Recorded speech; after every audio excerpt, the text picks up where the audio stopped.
Good morning, mortgage coaches. Thank you for joining us for the weekly Thursday training call. Today we're actually going to discuss how to use the Edge widget in the beginning, and I'll show you how to generate that, what you can use it for, and where you can put it. And then beyond that, we will just start answering questions. So if you do have questions ready to go, you can go ahead and type those into the questions area of the GoToMeeting toolbar, and I'll be watching that on my other screen. So as I see those come in, I will try to address those for you. So with that said, you guys should all be seeing my screen right now, and you should be looking at Edge. This is the place where you land when you first get into Edge.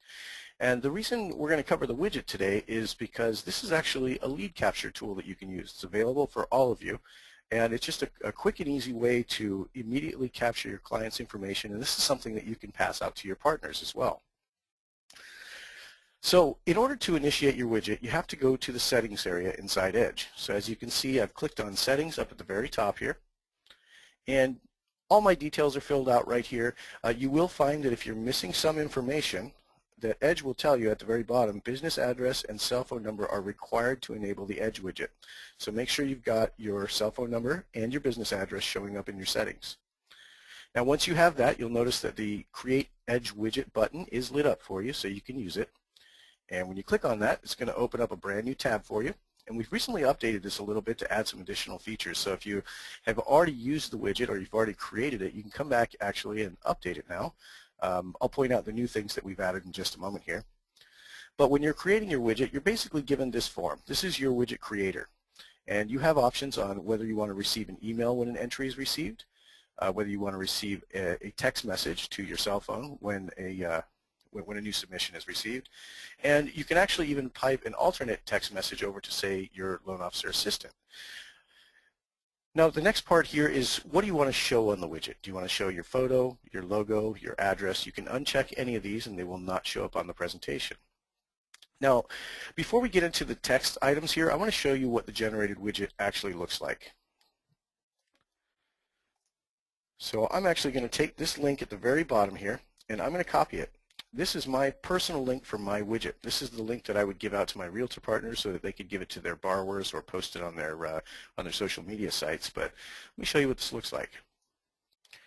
So I'm literally just pasting that link into a browser, and you can see this widget is shaped like a phone. And the reason it's shaped like a phone is because when people click on this from their mobile device, from their cell phone, it's going to fit perfectly on the phone. Now this gives you a way to immediately collect data from somebody. So you can see what this is showing. It's showing my logo. I've got a header line up here, Get Your Personal Edge Report. This is editable. I've got my name, NMLS information, and my business address. And then of course I've got a photo in here. Now the reason you would use this is when you send this link to your borrowers, your partners to distribute, what happens is anybody that clicks on this link is going to get the form that you're seeing right here. When they submit a first name, last name, email address, and phone number and hit submit, this is going to email you if you choose to get emailed. It'll text you if you choose to get texted. And it'll also pipe this information into Edge as a client. So you can see how this would be used for lead capture. If I was to give this particular link out to my realtor partners and say, hey, anybody that you're working with, if you need them to get mortgage advice, send them this link, and then introduce them to how it looks on the phone. When they send this link to their borrowers, and they can text it to them, they can email it to them, and any way to get it to their phone or a browser for that matter, when the client clicks on it, they're going to get this form. They fill it out, they submit it, and you immediately get notified that, hey, you've got a new submission from the widget, and when you go into Edge, you can search your clients for that particular one, and that new client will be in there. So it'll be an empty Edge presentation that you'll need to fill out, but at least you'll have contact information for that new lead. So let's go back to the form creator real quick, and I want to show you how you can edit all the fields that are showing up here. So we discussed the ones up at the top here, and I'm showing my photo, logo, and address. You can choose to hide any of those. This is the header text that I was telling you. This is now editable. This didn't used to be. So you can actually call this whatever you want. We actually had some feedback from a couple of our clients saying, hey, you know, people don't necessarily know what an Edge report is, so maybe I wanted to call this something else. It could be maybe your home loan options report, something like that. And then you've got additional text which shows up at the very bottom of the widget. So you can see that shows up right here. And you can edit that, so you can put maybe a tagline about yourself, maybe a call to action of some kind. It's up to you. You can get creative with that one.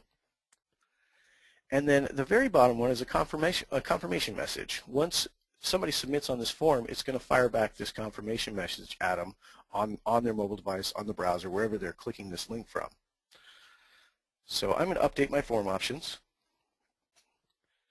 And then I'm actually going to reload this so you can see what happens to the title. So there's my title. It has now changed. Get your personal home loan options report.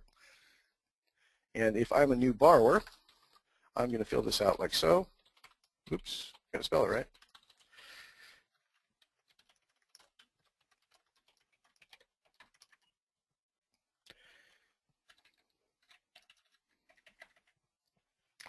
And once I get to the bottom, I'm going to hit submit. The widget is it's actually piping this information over to Edge right now. And then here's the confirmation message. So that's the text that you can edit at the very bottom of your form right here. So you can put in a little bit more detail if you'd like. Maybe put in an additional contact number for yourself, something like that. Or let them know that, hey, I need to get in contact with you now so I can complete your Edge presentation, something like that. Now, the other part I want to show you here is the embedded form area. Now this is really more for advanced web content. So if you manage your own website, or if your IT guy manages your website and you want to put this particular widget on your website, meaning you want this part here to appear on your website somewhere, all you have to do is take this bit of text, this iframe text here, and you're going to paste it into the HTML of your website. So if you're familiar with actually editing the content on your website, feel free to do this. Just make sure it goes below the header lines in your HTML code. If you're not familiar with it, you can actually send this over to your IT guy or whoever's managing your website, and they can plug it in for you. So very cool way to have just an additional data capture. Now, one more thing I do want to point your attention to is this link at the very bottom. This is the main one you're going to be giving out, because I understand most of you are not going to be placing these on your website. Maybe you don't know how. Maybe it's a locked website by the company. Perfectly understandable. But this is the one you want to pay attention to, this clientsforever.com/your phone number.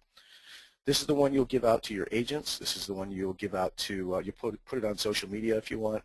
But anywhere that you anticipate being able to contact new leads, you're going to give them this. Now, one thing I do want to tell you about is when the client clicks on this particular link from their phone, they can actually save this. So for instance, let's say I sent this link over to my real estate partner and said, here's a link that I want you to be able to give out to all your clients. When they click on this link in their browser window, if they add this to favorites, which you can do in any browser on the phone, or bookmark it, it's going to actually put a little icon on the front-facing desktop of their phone that has your picture on it. Pretty cool. So they can click on that little picture and it's going to bring up the form. So as they're walking around talking to their clients, if they want to get that client in touch with you, all they have to do is click the little icon on their phone. It's immediately going to pull up the form, and they can hand the phone to the client and say, here, fill this out, and I'll have one of my best originators get in touch with you. So I'd like everybody to try this, and you don't necessarily have to do it while we're on the call today, but try generating your widget and send yourself a link to it. See how it looks, and then try opening it on your phone so you can see what it would look like on the phone. This is a great one to give out to anybody else who's in the loan equation for you that could potentially collect leads. So anybody you haven't had a touch with before, this is a great way to pull it in. Now, since I've already submitted this, I do want to show you what it looks like inside Edge. Now let me see if I got my notification here. All right, bring that over. This is what the notification looks like when you get a new widget submission.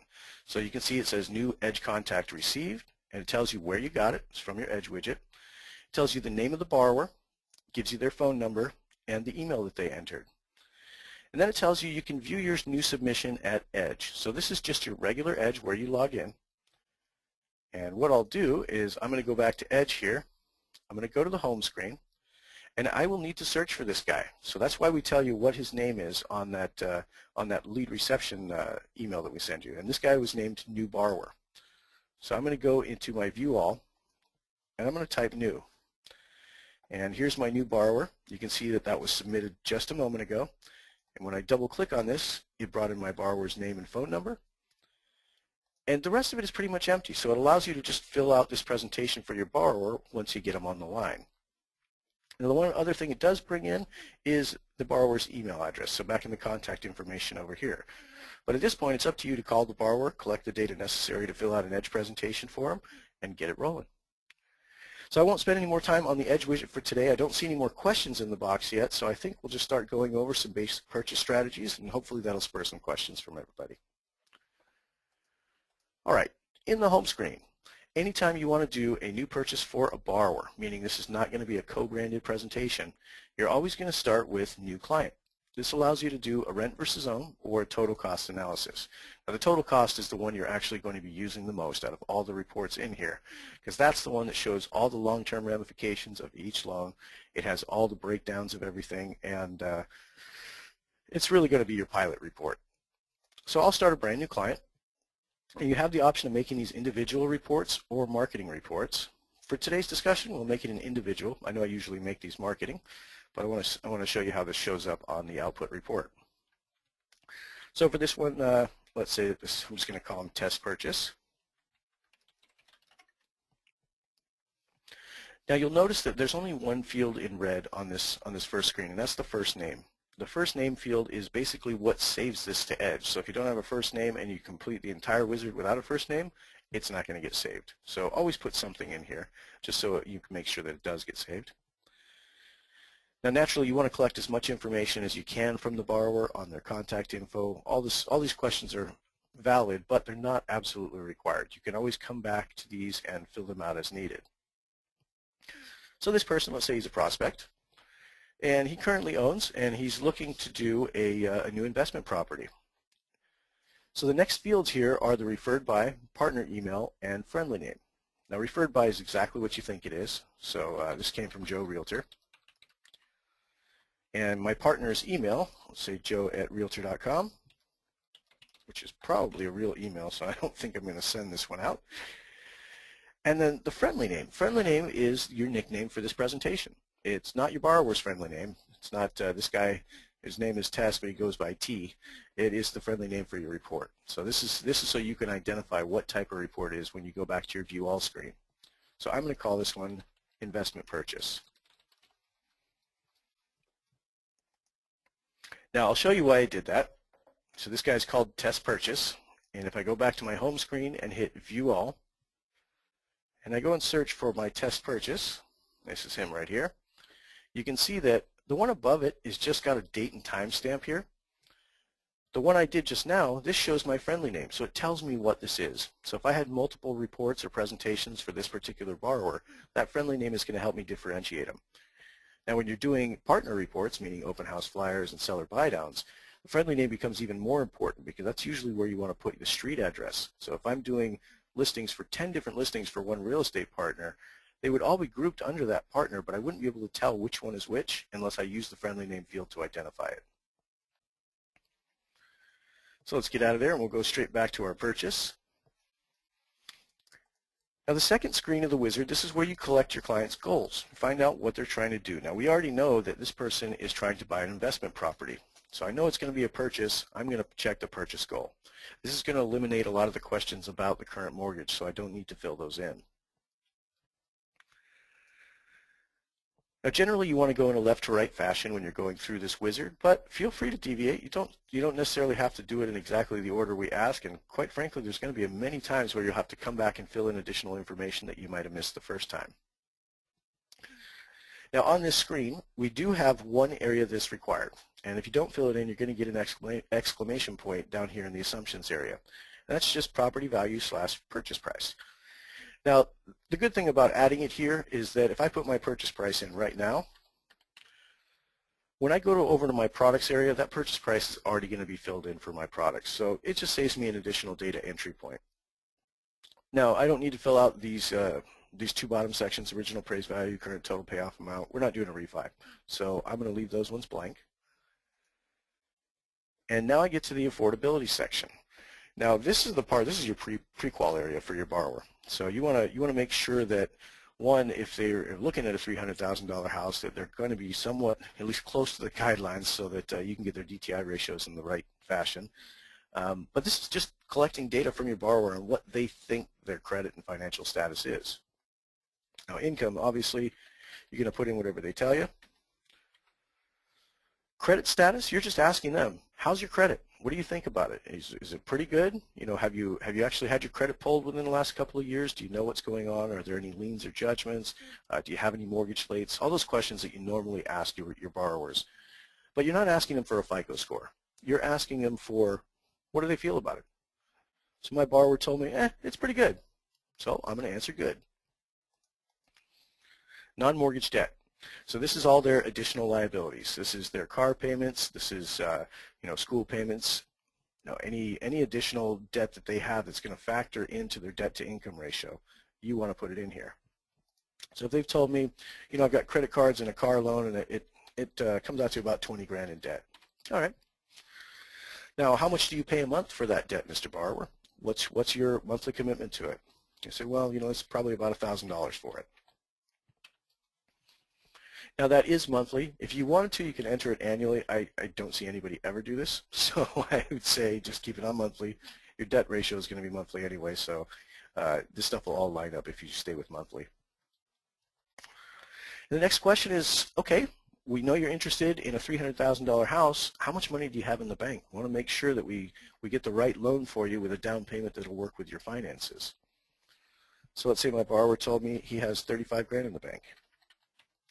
And that current savings account, or maybe it's a CD or money market, it's getting probably a pretty low rate of return. But ask them about it. Find out if they know what they're getting on that, because that actually leads into a question about, maybe involving a financial planner to try and make the most out of the money that they have.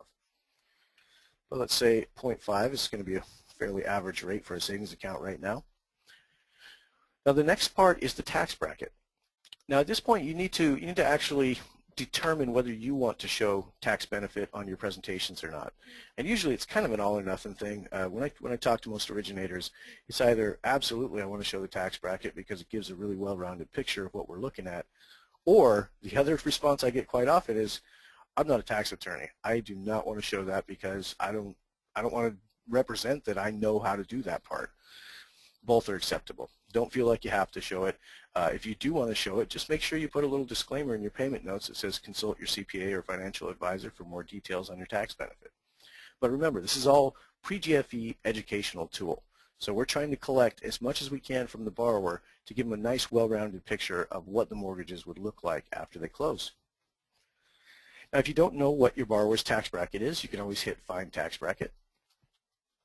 And our borrower is making $100,000 a year, so he actually falls into this group here, between 89 and 186 if he's filing single. Now, if the person was filing jointly, you can actually change this, so married filing jointly, and you can see that the figures go up. So at that point, that income value that I entered back in EDGE, if I know they're filing jointly, I'd want to enter the joint income there. So let's say that this person, I'll keep him single for now. He's making $100,000, so he falls into the 28% tax bracket. So I'm going to jump back over to EDGE, and I'm just going to type in 28. Now, do not type this as a decimal. You don't need to put a percentage sign. EDGE already knows that this is going to be a percentage, so just type it as a whole number, and EDGE will do the rest for you on that one.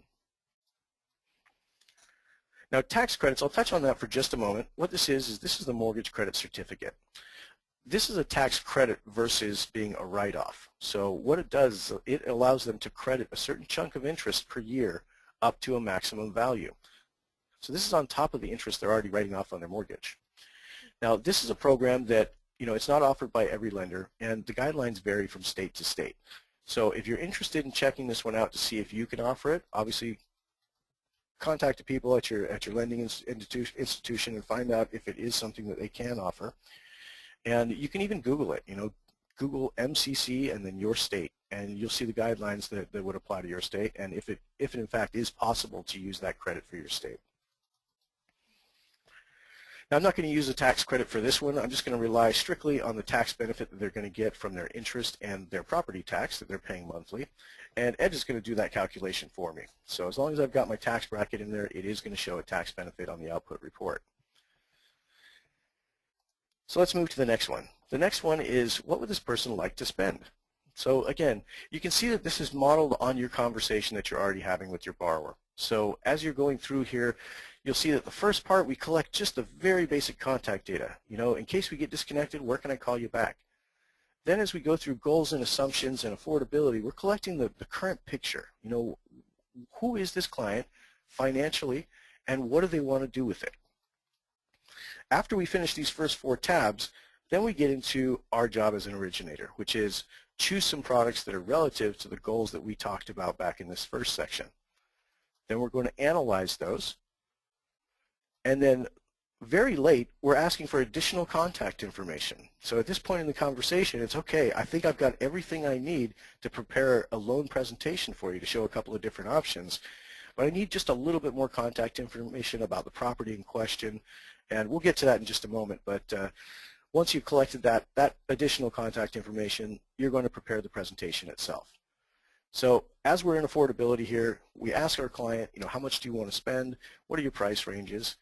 And whatever they tell you, just pop it in there. So let's say they can afford $2,500 maximum payment, and let's say they'd like to get a $2,000 minimum payment. Price ranges, let's say anywhere from $280 to $320.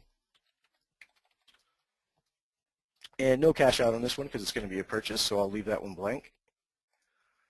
And when I hit the right arrow, now I am in the products. So remember I told you that when you enter the property value, purchase price back in the assumptions area, back here, it's automatically going to pipe it in for you as the purchase price on your new products.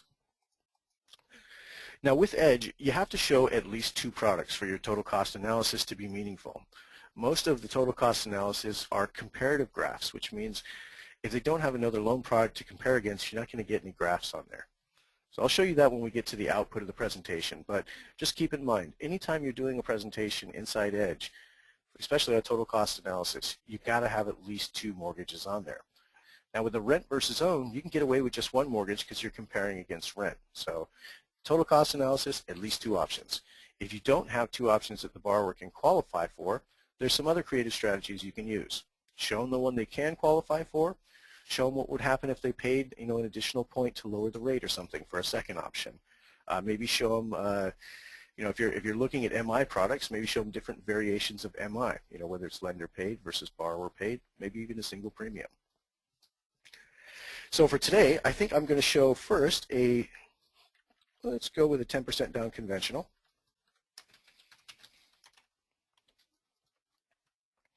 And this is not a refi, so I'm going to leave that radio button toggled at no. This is not a current mortgage. This has not been originated yet. The only time you'll ever have this current mortgage box checked is when you're copying an existing mortgage into a new product slot to do an additional analysis on that mortgage, or if you're resubordinating a second.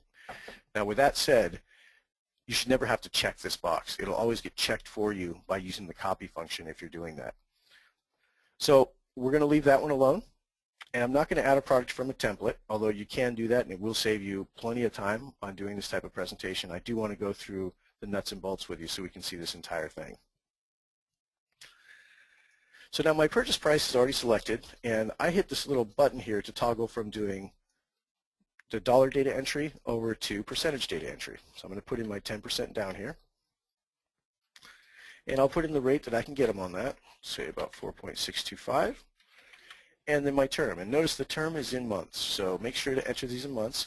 If you enter them as years, you're going to have a really, really high payment. Say if I just put 30 here, I'm going to end up with a ridiculous $15,000 payment or something like that. So if you ever notice that, go back and check on the months. They're definitely going to be the problem there.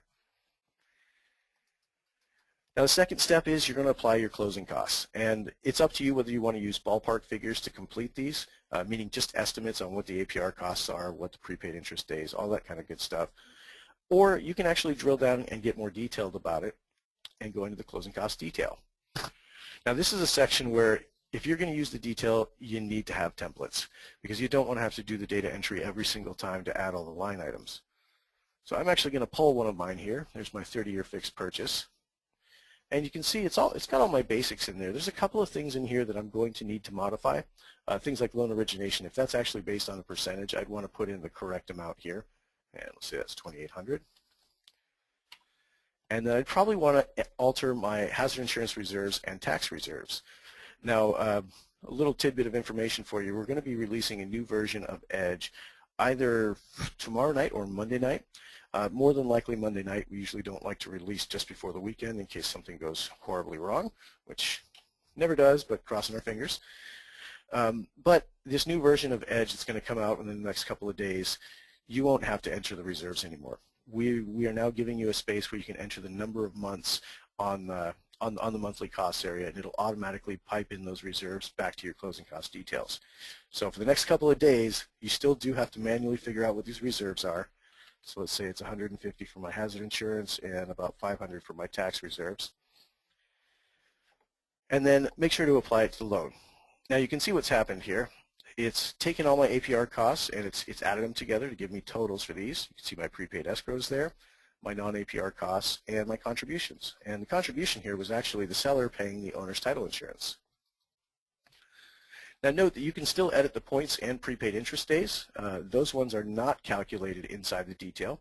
So basically any of these fields that got grayed out, if you need to edit those, you'd have to go back into the detail and make your specific edits to that line item. So I'm going to put my 15 days of prepaid interest here. And kind of a quick tip for you guys if you're brand new, if you want to figure out what that 15 days actually is, hover your mouse over it after you enter it and you'll see it'll pop up the amount. So that's $513 that it's going to be added to the APR costs. Now we get to the final screen with the monthly costs, and we need to make sure and enter our hazard and taxes. And then mortgage insurance. On this one, we're doing a 10% down, and we're not using any kind of credits to get out of mortgage insurance, so I'm going to use just a standard 0.9 here. And because this is conventional, all I need is that 78% cutoff. I don't need to tell it how many months it must go for a minimum, because that's what this bottom box is. I just need the 78% cutoff. Now the Calc MI on balance, this is only for government loans. Do not use this on conventional loans. If you do, that's going to show a declining MI payment over time, which conventional don't have. They only happen on FHA and USDA loans. Now this bottom section, MI cutoff month, I want you to think about this as the minimum number of months that MI can run. That's really what this means. And this field is only used for government loans. Say for instance, on an FHA loan at a high LTV, you have to carry that MI for the life of the loan. So I would tell Edge 360 months here. That's the minimum it can run before that LTV cutoff can be assessed. Now, if you're doing an FHA loan that was originated a couple of years ago, the guidelines were different. It was only required to go 60 months, then it could cut off as if it was at the 78% mark. So on a case like that where you're entering an existing mortgage that's an FHA, you'd want to put in 60 months here. If it was, before, I want to say June of last year, you'd put 60 here, and then the 78% would stay there. If this was a loan originated after June of last year, after the guidelines changed, all you really need is that 360, and that's going to make sure it carries for the life of the loan. All right, so let's add one more product here. I've got my 10% down conventional. Let's see what it looks like, and actually that's with MI, so I might want to actually name that. So with MI.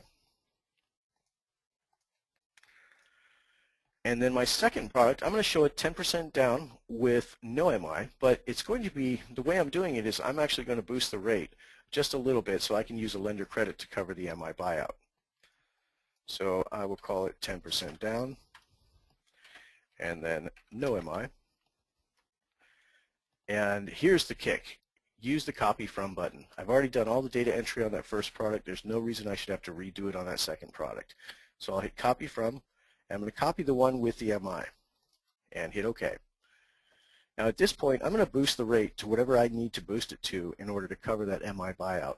So let's say that I can bring it up to,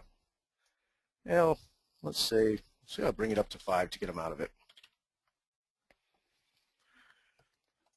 Now when I go into the closing cost details, it's not going to show, I have the same exact figures in here, so I really don't need to edit these.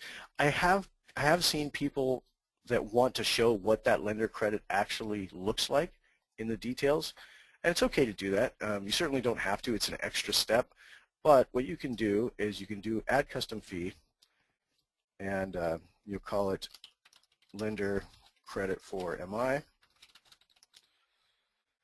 And then hit OK. And then you're going to put whatever that credit is. So let's say it was, I don't know, 1%. And that's a $2,700 credit. Now, right now, this is looking like it's a borrower cost. So we don't want the borrower to be responsible for paying that. The lender is going to pay that. So that's an additional contribution, but this is not going to knock down the cash to close. This is just indicating that there's a credit for the MI that is paid by the lender. The borrower is not responsible for it, so it will not be part of the cash to close. So I'll apply that to the loan, and then I'm going to move to the next section. Now, since I did the copy button, my monthly hazard and taxes came over for me. I don't have to do anything there, but I do need to eliminate the MI. So I'm basically just going to go in here and type a 0 over it so there's no MI. Now, next step, add another product. I've got 2 products right now, and that's perfectly acceptable. I can show this report as is without having to enter additional ones, but I want to show you a couple more options. So for this one, I'm going to call this one a single premium buyout. So let's do single premium.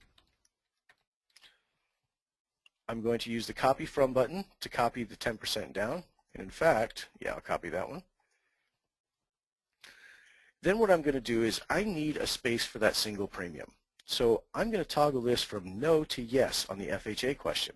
It's not going to say FHA anywhere on the report, but what this does is it opens up the upfront MIP field in the next screen. I'm going to use that for the single premium.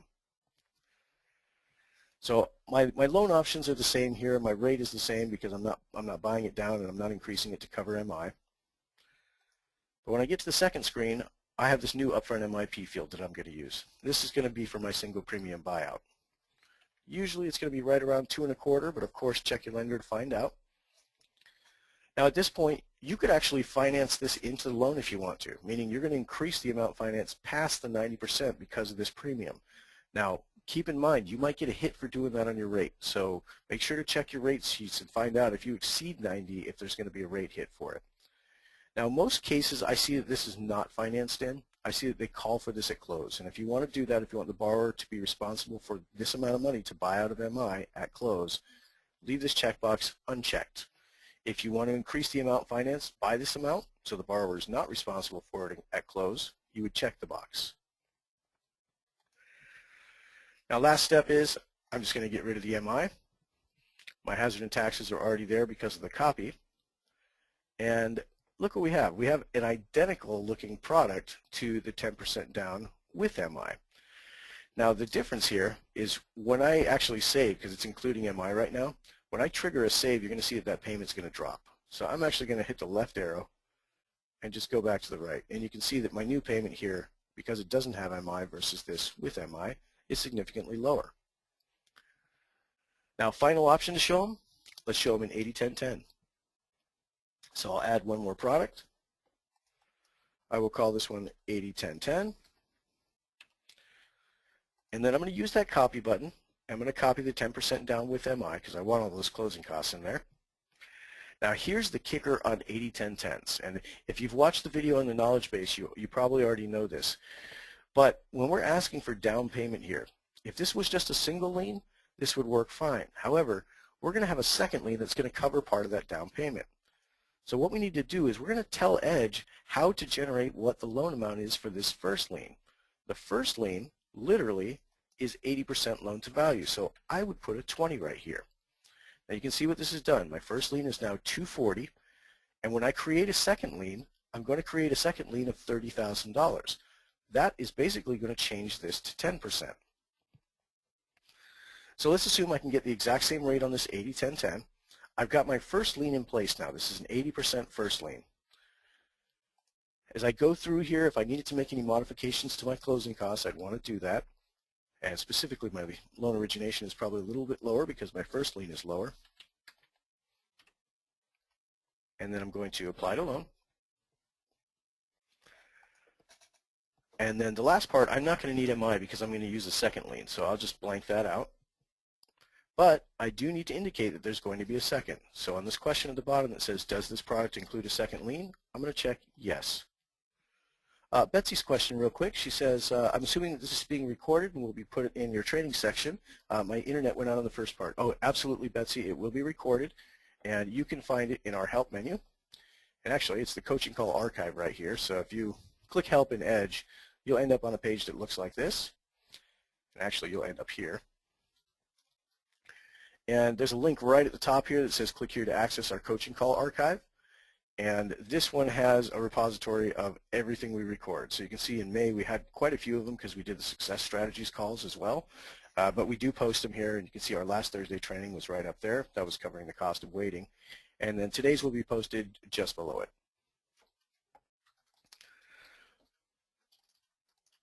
Teresa's question, what's the best way to present a cash out on a primary to purchase new land versus refinancing primary to extend term to 30 years from 15 and making a separate purchase for the new place?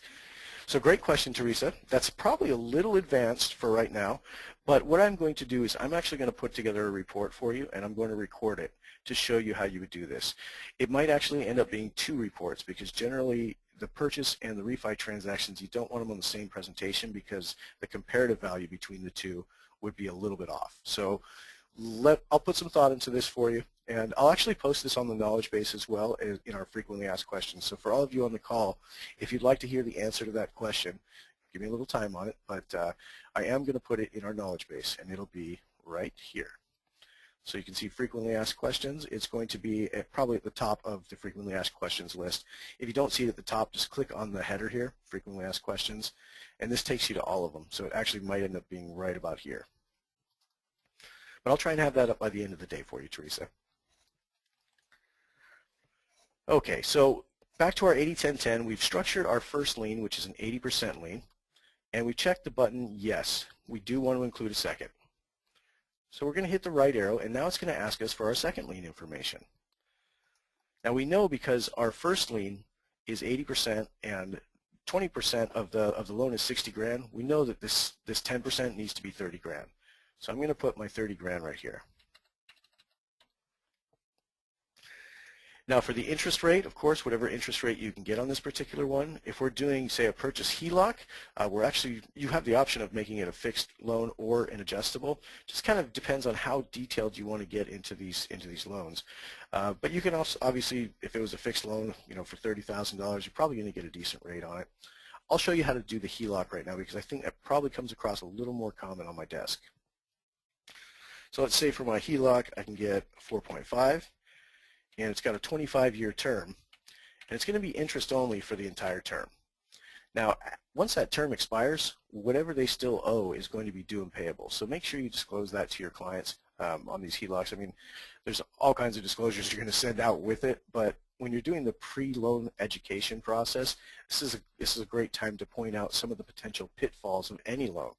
If people had done this a little bit more when option arms were out, we'd have a lot more successful people that were investing with option arms.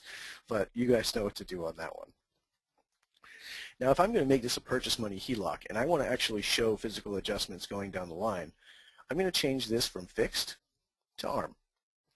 Now, once I do that, I have a button called ARM Details. Now, notice that my LTV right now is 80%, and that's just because I haven't saved this second lien. But as soon as I do save this second lien, this is going to change to 90%. So think of this actually as CLTV, not just LTV. It's just the reason we have it as LTV is because we have to use one label for everything. So if you do have single liens on this presentation, CLTV really wouldn't make a whole lot of sense. All right, so back into these ARM details for a HELOC. And when you click on that, you may have seen this before, and if you don't enter anything here, which I gotta tell you, I see this very often come across my desk where they've chosen ARM and then there's no adjustment details at all. At that point, you might as well just choose fixed because nothing's going to happen. The ARM details are where you tell Edge what could potentially happen to this loan. Now, in a HELOC, there's really not many variables. Really, you've got an index, which is usually prime, so you're going to choose the index first, and you can see that's 3 1/4. And then you've got a margin. So let's say that this is prime plus 1. So I would put 1 for my margin. Now that means my rate should be 4 1/4. But remember, my rate here is 4 1/2. So my margin must be 1.25. Now when you're talking about how this can adjust going forward, it is completely up to you in terms of what you want to use for your adjustment caps. I would tell you keep them very, very low. You don't want this busting out to the life cap in 2 years because it's going to produce a really high APR and it's going to look unrealistic. So I would tell you for first adjustment cap, I like using 8s. And I do that for the periodic caps as well. Now the max rate, that one you can actually get from your rate sheet. You know where this HELOC can max out at. So let's say that it's going to max at 12. Now I've got a couple of parameters that I haven't filled in yet. Now these are the most important ones, first adjustment month and adjustment months. This is asking you, when should this loan start adjusting? Now we all know that prime adjusts every month, but we also know that prime hasn't moved for 6 months. So what I would tell you is this is all conjecture as to what it could potentially do, and of course disclaim yourself that you can't predict the future, but you want to give them a pretty viable option on what it could do going down the line. So what I like to do with these is I like to make them in either 6-month adjustments or 12-month adjustments. So let's say my first adjustment month, I want it to be a year out. And then this second one, where it's showing the adjustment months, is how often do I want this to adjust after that first adjustment point? So if you're doing a 5-1 arm, your first adjustment point is going to be month 61. But then it's going to adjust every 12 months after that. Now this is not a 5-1 arm.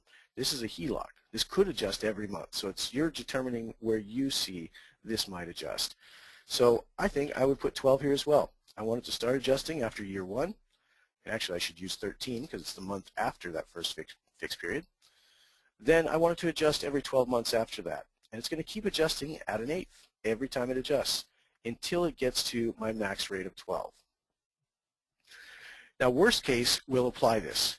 If I chose best case is going to say that at that first adjustment month, it's going to drop to index plus margin, and it's going to stay there for the remaining term of the loan. At that point, make it a fixed loan. You have no adjustments whatsoever. So you can see where the whole idea behind this is if you want to fill these out, you've got to use a worst case or a custom case. If you are not going to fill them out, just make it a fixed loan so you don't have this bothering you. But again, make sure and let them know, hey, this could adjust. We just don't have any predictions on what it could adjust to. All right, so I've done my 80-10-10 with a purchase money HELOC on the side here. And let's check it out and see what it looks like in the analysis screen. All right, so you might have picked up why I did it in the order I did it. You can see that obviously I chose the most costly to be the first one. And then I tiered it so it's less costly as I went down the line. And you'll get the hang of how to structure that and how to know which products to put in what order. But if you do put them in the wrong order and you want to change the order around, there's no reorder function in Edge. So what it means is that you're going to have to use that copy button to copy your programs around. And if you've got 4 products in there, you're going to have to redo one of them because you've got to use one of the slots as a copy slot. And Sharon's got some questions real quick. Let's get to those. She says, I'm trying to find the widget and create a link, and I wonder, is it in the Edge site after I log in, or is it somewhere else? It is right after you log in. When you land on the home screen here, because this is where you start off at, click on the settings button up at the very top. And this is going to be in the contact info tab on your settings page. So as long as you've got your cell phone number and your business address filled out, you should see Create Edge Widget at the bottom. Okay, so hopefully that answered. I see there's a couple other questions, Sharon. I think I addressed those, but make sure to hit the settings button at the top, and then you'll land on the contact info. Awesome, you got it. Excellent, thank you. All right, so let's get back into our test purchase here, and let's check out what we've got. Now you have options on adjusting the appreciation percentage if you'd like, and it's global for all the programs on your presentation. So usually, we default this to 3% for you.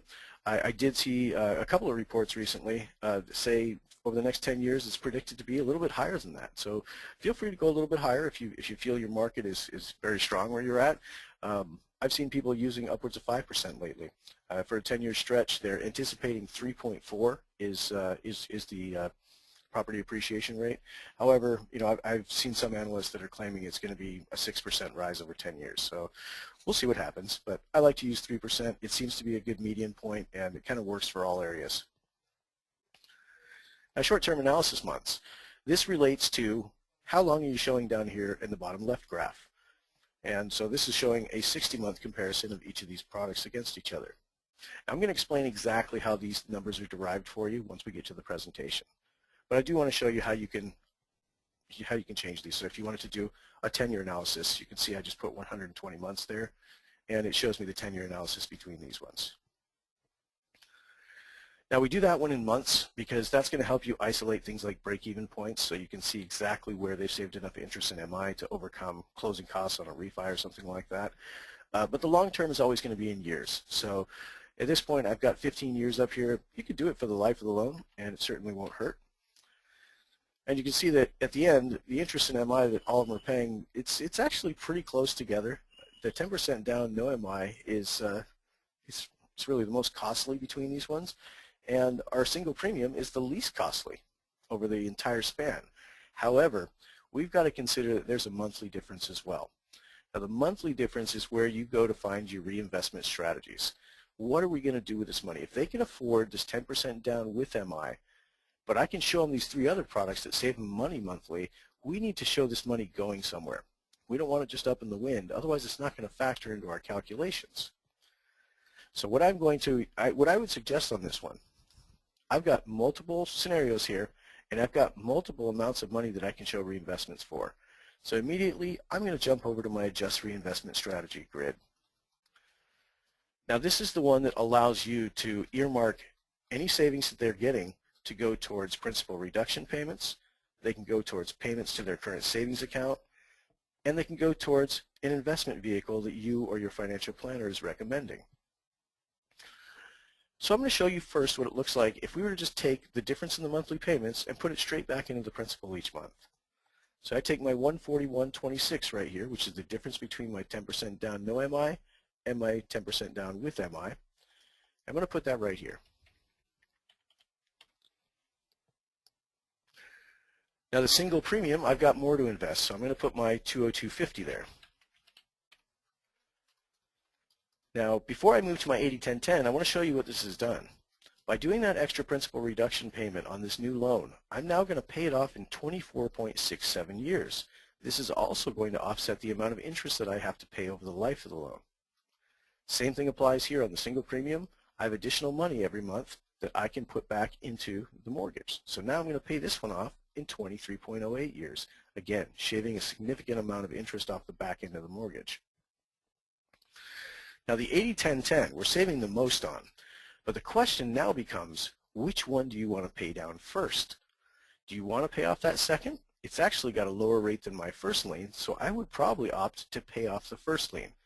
Now with that being said, remember we've configured this so that the rate is going to adjust upward by 1/8 every 12 months. So it might be a good idea to attribute it towards the second. Now you can choose which one you want to apply it. You can even split it between the two.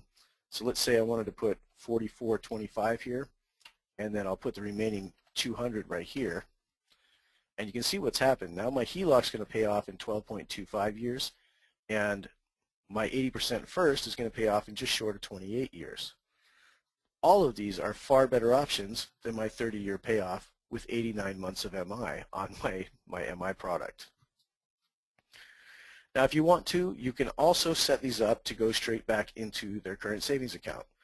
Now, I should have made their savings balance a little higher because as you can see here, if these are our cash to close, they don't qualify on this single premium. They don't have enough money to do this. So I would either have to go back to the borrower and find out if they've got additional funds that they can get, maybe gift funds or something like that, to see if they can actually get to this point. If they can't, we might want to talk about financing that mortgage insurance premium into the loan, and then we'll take the hit on the rate for it. So it'll probably end up working out about the same as this guy right here in terms of pricing, because we're going to have to boost that rate up a little bit. But this is a point where when you're looking at it, you should be thinking, okay, I see he doesn't have enough money for this. I need to tailor some other options. Or all these other ones, these are pretty much right on. You know they can afford these. They're going to be good to go. So these are definitely good options for them.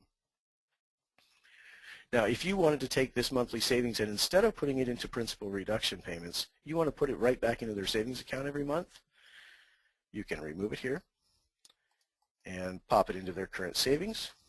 And you can see that at the 30-year point, if they just continue putting that extra $200 back into their savings account every month, they're going to have 78 grand in the bank. Now, this leads into another conversation. If you have money that you can invest in this account, why would you invest it at 0.5%? So now it's time to talk about, let's get a CPA, let's get a financial planner involved, and let's structure a really good policy for you going forward. So instead of putting it back into this savings account that's got such a low yield, I've got a financial planner that has told me that he can get me a 4% rate of return, and we can pop your $200 in there every month, and at the 30-year point, instead of that 78 grand, I can get you 140 grand. So great chance to bring in your financial partner. You've got money to play with here, so it's time for you either to advise it as principal reduction. You can show them putting it back in their savings. It's usually not going to be the best option though. And you can have the financial planner discussion down here at the bottom. So for today's case study though, I'm going to make these apples to apples. So I'm going to zero that out. And I'm going to put it straight back into the single premium principal reduction up here. All right, so now once I hit OK, I'm actually going to hit the right arrow because I want to trigger a save. And then I'm going to hit the left arrow to go back and see what this looks like. Now our figures are pretty significantly different now that we've got that reinvestment strategy going. Because we're investing that money back into principal reduction each month, you can see that our cost savings over here are definitely greater than they were before for the 10-year period. Now look at our long term, $247,000 in interest in MI on this first product versus $196 on this 80-10-10. So this is the power of showing that reinvestment strategy. This is, $50,000 less interest than the one with MI. And before, it wasn't that much. It was only about $12,000 less interest. So this has definitely escalated their payment schedule, and it saved them quite a bit of interest over time. Greg's question. I'm glad you're asking this, Greg. The MI in the first scenario falls off after the 89th month. Is there a way to have a principal reduction start on 90 to make an apples-to-apples comparison? Absolutely.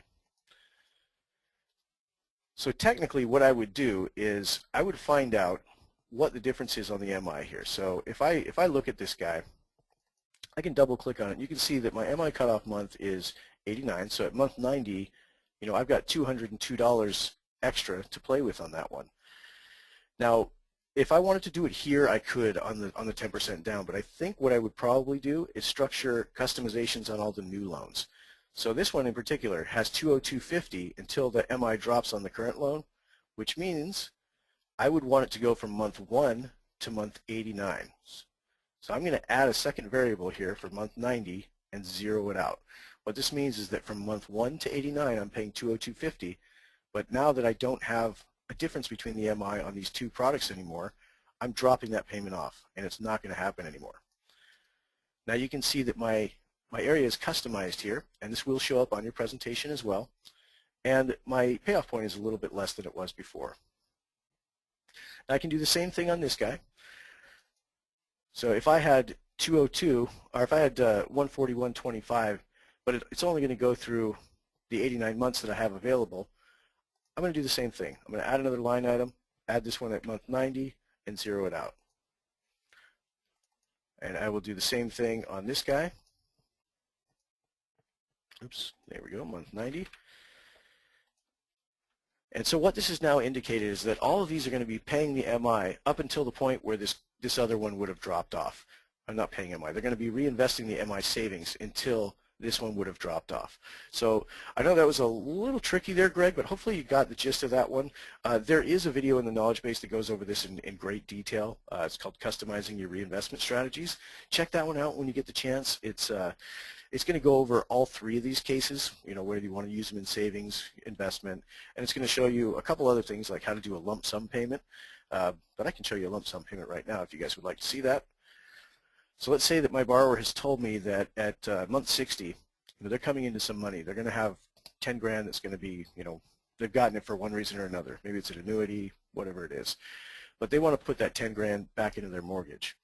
So what I would do is add another line item, and this is going to be at month 60, and put in 10 grand. Now, if I don't do anything right now, this is going to assume that they're going to make a 10 grand payment every month between month 60 and month 90. So I need to add one more line item. And I'm going to make this for month 61 and zero it out. Now watch what happens. Now we've got 202.50. It's going in from months 1 to 59. Then at month 60, they're going to put a $10,000 payment in there. Month 61, it actually should go back. Oh, excuse me, I just sneezed there. it actually should go back to the 202.50 that we had, and that'll continue on through month 90, at which point it drops off. So this one was actually 10 grand. There we go. So that's how it would look if you wanted to do a single lump sum payment in the middle of a schedule. Now you can see that you can actually tailor this to do investments starting and stopping wherever you please for either the principal reduction or the savings or investment vehicles. So Greg, if you would, let me know if that did explain it as far as dropping that MI after the 89th month, and if you need further clarification on that. All right, so we've got these ones all set up and we are good to go. So let's get to the presentation itself and we will look at what this is showing. Now, very important, when you select the total cost, you have the option of which programs you want to show. So for instance, if I found out that, because of that whole down payment situation, they don't really qualify to do this single premium, and I don't want to boost the rate to have them finance it in. So I would uncheck that one and just show the other three options. For today, though, I'll just leave it checked. Now, payment notes, very important. You got to include payment notes because anytime you show a payment, you got to let them know whether it includes taxes and insurance. You got to let them know that this is an estimate, it's pre-GFE. So I would put something in like payments shown, include hazard insurance, taxes, and mortgage insurance. Oops, where applicable. And I might even show include estimated. There we go. So payments shown include estimated hazard insurance, taxes, and mortgage insurance where applicable. That's just going to cover you. And Harlow's asking why all caps. It's because my caps lock has been on since I started here and I just wanted to keep it uniform. Really no reason at all, Harlow. I normally wouldn't type this in caps. All right, so you also have areas where you can edit the additional verbiage that appears in the more info sections. I've already disclosed that taxes and insurance are included, so I don't need to say that a second time over here. And we get to the short-term area. You might actually want to add some additional color as to what this is representing, and I'm going to explain what that is in just a moment here. And then, of course, we've got an area where you can talk about what the long-term ramifications are of the different loan products. And again, all this text is editable. It does appear behind the more info sections on your live presentations. Now, last step is you've got a couple options here. You definitely want to start with the email link. Do not start with print or PDF. Just always go with the email link. That's going to ensure that, one, the link is generated for you. Two, it's portable. You can pass it around. It's dynamic, so that if you change something inside it, the link is always going to represent whatever you have in Edge, whereas print and PDF are not going to be able to do that, obviously. And you can get the tracking on your link. So you want to get notified when this report is viewed. If you are using this for lead capture, you would enable the call button. That's the click to call feature. I'm not using it for lead capture. This is going direct to a borrower, so I'm going to leave it unchecked. Now, this one here, send Edge View alert to your partner. You're only going to get this if you enter a partner email on that first screen like I did. For today's discussion, I think that's a real email address, so I'm not going to have it send the alert to that particular partner. But anytime you quote a rate, got to quote a date. Just make sure you tie a date to it. Then you're going to hit Generate Link.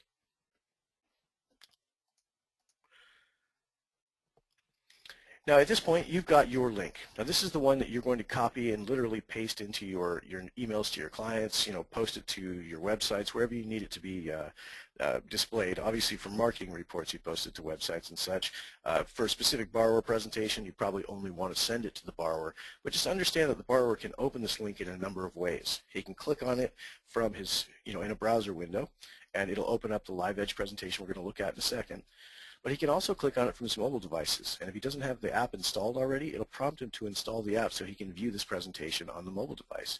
So just keep that in mind. No matter where they get this link, they can still see your presentation. Now usually at this point I would add an audio video. For today's discussion, however, we're right at the 10 o'clock mark and I don't want to keep you guys too much longer. So I'm just going to get straight into explaining what this total cost analysis report is talking about. So now this is the live presentation, and as you can see here, it's got all the basic details from our loan data entry.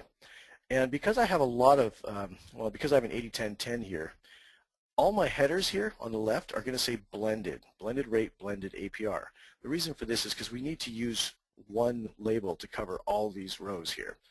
Now I will show you that under the more info section at the top right, it breaks out the liens separately. So if you're wondering where that was, that is up here under the more info section at the top right. It's also broken apart in the reinvestment grid, so there's a couple of different places where that's going to show up. Now payment stream, you should be aware of the payment stream just so you can see what it looks like. For instance, 359 payments at one amount and then a true and final payment.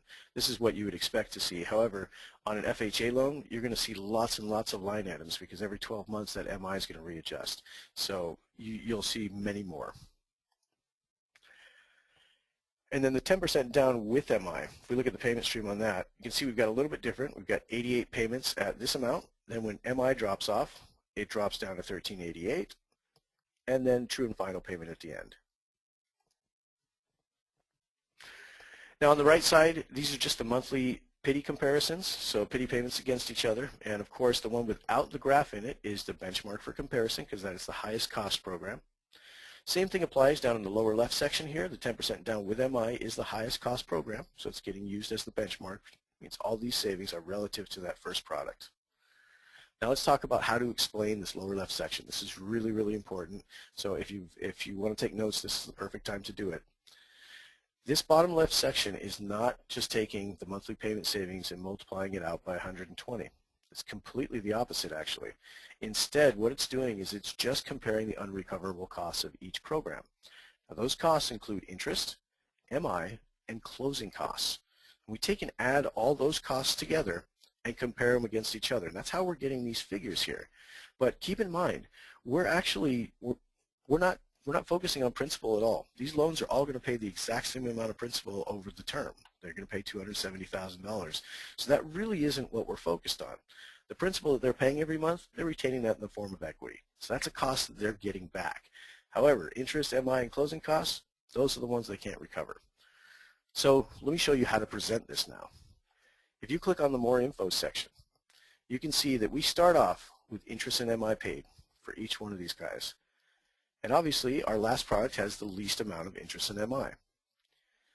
Then we take that number and we subtract out the tax benefit if you are showing tax benefit. If you're not showing tax benefit, this won't be part of the equation. We subtract out the tax benefit. Then we're going to add the closing in points. That's how we arrive at this figure, the 72,101. And we do that for each one of these. Start off with the interest in MI, subtract out the tax benefit, add the closing in points, and we get to 77 in this equation. And you can see that when we compare all the figures in orange against each other, the highest cost here is definitely this 10% down with MI. The others are showing a savings relative to that product. Now long term, this is a little simpler because this just looks at interest and MI. This does not include the closing costs. That's the main difference in this lower left quadrant, is that it does consider closing costs between each of the products. The long term does not. It's just interest and MI totals over time, and these are not comparisons like the other graphs are, so you won't have an empty graph here. They'll all have some kind of a graphic on it. But as you can see, each one of these at the 30-year point, we're doing different things with them. We've got different amounts of reduction payments. We've got different amounts of principal that we've paid. And what it boils down to is our long term, we're looking at interest in MI. It's going to be the least actually on the single premium, but this 80-10-10 is a pretty close qualifier as well. All right, so that actually would lead you into the discussion on what to do with this 244. This one saves you the most money per month, but even in the long term, if you're going to pay slightly more interest than you would on this single premium, maybe it's a better investment to actually take that 244 and put it into an investment vehicle instead of a principal reduction account. All right, with that being said, I did record this. We're going to be posting it up to our archive today, so I think I'm going to go ahead and close the call today, and I hope to see you all next week. If you have any questions, any concerns, email us over at support@mortgagecoach.com. We'd be happy to help you. Thank you very much. Take care, everybody. Bye-bye.